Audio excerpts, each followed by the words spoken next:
deposit box Yes. company. And they, instead of going into some of the boxes, went into all of them. And it's created some problems for the box holders. The box holders and their lawyers have denounced the ploy as a brazen abuse of forfeiture because apparently the feds want to keep all the money. And they say that... When is it not an abuse to forfeiture? Yeah, that's a great question. Civil asset forfeiture is abuse. It's absolutely disgusting It's that the theft. government can take your money without having any reason to believe that you've committed any kind of They crime. can take your money. They can Just take your because- land. And they do it routinely. Yes. Just because they have guns. Yep. Yeah. What if I did that? You would be Well, arrested. they disguise it, of course, in all sorts of verbiage known as laws. I say you would be arrested, but reality is that they don't really investigate most of these crimes. That you report them and they'll take. Well, what if I your was complaint. caught doing that? They'll arrest you. Yeah, like what if somebody captured me? If you're caught red-handed, basically they come out, they'll arrest you. But but most of the crimes that get reported to police, they don't actually investigate. They just take a report and they file it away. So it's not about you. It's about what they can get for themselves, and one of those things is a paycheck. So. Well, the box holders are saying prosecutors and the FBI were trampling on the rights of people who thought they'd found a safe place to stash confidential documents, heirlooms, gold, rare coins, and cash. If the FBI wanted to search the boxes, the lawyers say it first needed to meet the standard for a court-issued warrant, probable cause that evidence of specific crimes would be found, which, of course, they didn't meet those. The government can't take stuff without evidence in the hopes that you're going to get it later, said Benjamin Gluck, an attorney who represents box holders suing the government to retrieve their property. The Fourth Amendment and the forfeiture laws require the opposite, that you have the evidence first, and then you can take the property. Forfeiture laws enable the government to confiscate assets tied to criminal activity. Well, then they should confiscate their own paychecks. They should confiscate the car. They should confiscate everything that government has purchased because government is the largest criminal on planet Earth. But I digress. The generally low standard of proof makes it an appealing tool for prosecutors who in criminal trials must prove guilt beyond a reasonable doubt. FBI spokeswoman Laura Eimiller referred questions to the U.S. Attorney's Office in Los Angeles. Really? She didn't want to... She's a spokeswoman who didn't speak? Wow. How does an FBI spokeswoman refer questions to somewhere else? You're the spokeswoman. Speak. That sounds like she's referring questions to herself. It's just such a to the weird U.S. thing to say. Attorney's Office in Los Angeles. But she's a spokesman for the U.S. Attorney's Office. She's a spokesman for the FBI. Oh, okay. Well, she already got paid in at Beverly Hills Jewels, and she doesn't really care about doing her job. I don't have time to do this. I'm going to go try on my newfound gold and jewels and trinkets and bears. Oh, my. Tom Rozek, a spokesman for the office, that would be the U.S. Attorney's Office, denied the government was misusing its powers by trying to confiscate box holders' belongings. Quote, "We have some basis to believe that the items are related to criminal activity," he said. In general, Rozek said, a number of factors would lead the FBI to pursue forfeiture of the box's contents. It doesn't matter because your warrant was invalid that you used to get it in the first place.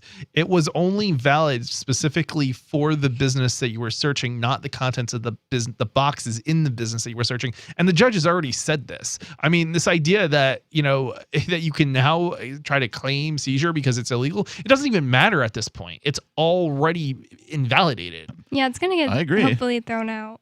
I agree. But again, they don't tend to follow their own rules. The rules aren't for them. They're for us. They're not for them. They're for us. The rules are there for us, not for them. They don't have to follow them because they're better. They wear badges. They have guns. They've been elected, right? They somehow have more rights than we do all of the time. Whenever anything like this happens, right, they'll investigate themselves and find that they did nothing wrong. This is how it goes.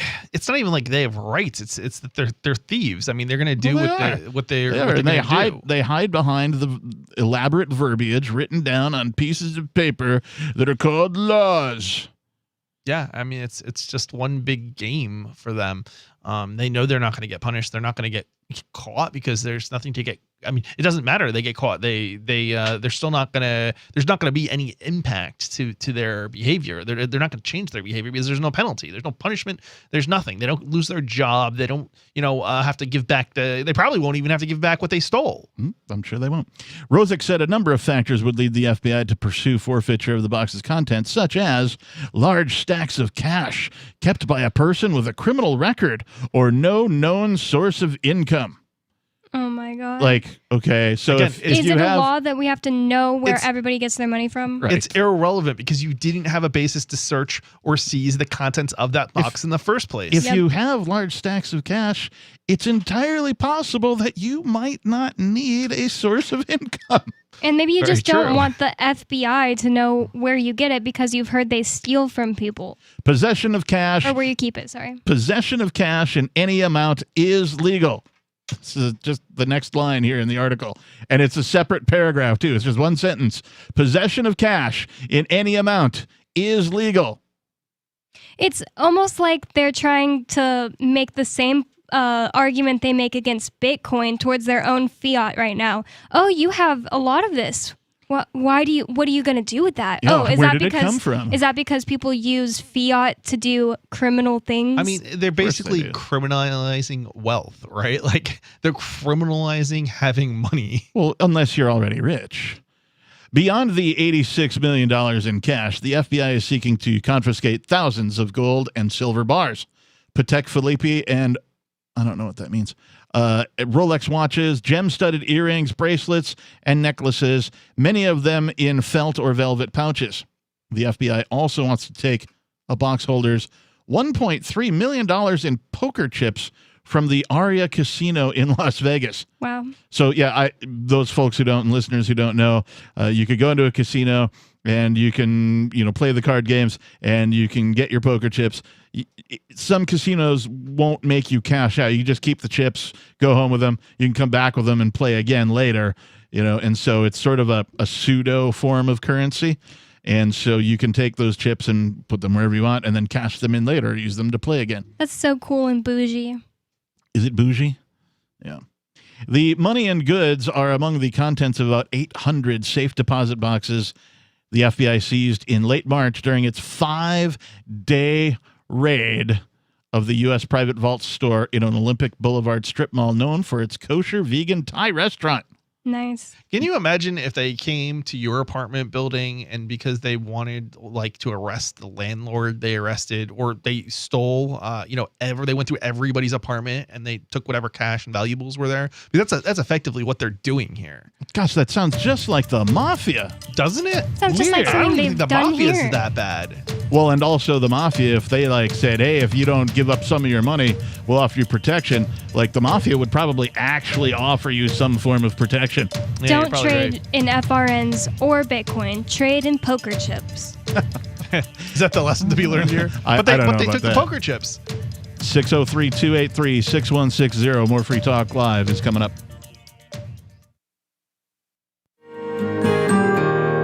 So the protection of life, liberty, and property is what the Free State Project is all about. But it's an effort to move 20,000 people who understand. It's about demonstrating to the entire country that, yeah, we can have a free market, a truly free market. Making it just a freer, great place to live. It's the world's largest voluntarist libertarian community, and it's only getting bigger. That's amazing, to be able to move to a place where other people passionately believe in being free and independent. What the Free State Project is managing to do, though, is to put their money where their mouth is. It's physically getting up across the country and saying, let's go someplace and let's demonstrate the power of these ideas. There's a lot of kind of philosophy that surrounds liberty. There's a lot of thinking about it and talking about it. But here in New Hampshire, people are doing it.